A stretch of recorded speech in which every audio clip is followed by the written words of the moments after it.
males are 3 feet and massive, with 8 flowing arms and 1 all-consuming purpose.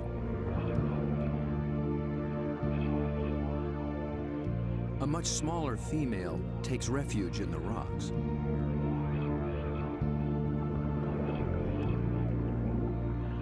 The males waste no time taking on their rivals. They flash and ripple with aggression. Their control is so subtle that they can isolate and flex just the flank facing the opposing male. The other flank communicates a solid, dependable side to any nearby female.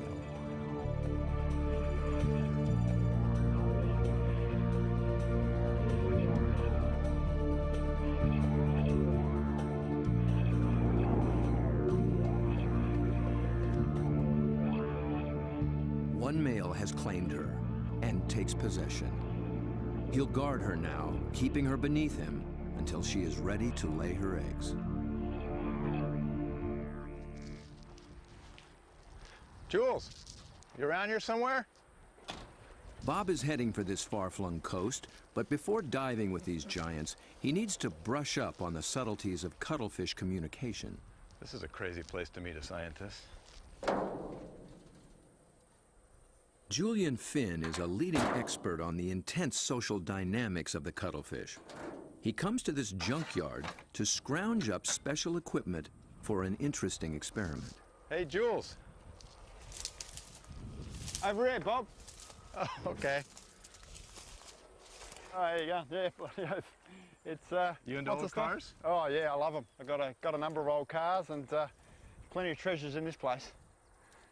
Cuttlefish speak a visual language, and Julian wants in on the conversation. Cars, but also got a few ideas about making something to use on these cuttlefish in Whyalla, trying to get a bit of a different shot. So looks like junk to me.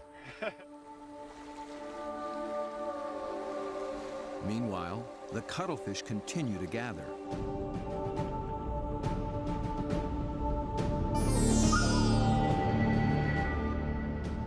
Their complex communication escalates into a kaleidoscope of colors. Opponents toss each other in the rolling tide, and things start getting rough.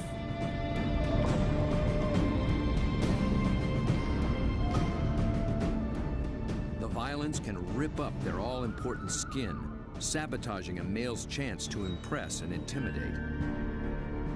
And someone's nursing a torn-off tentacle.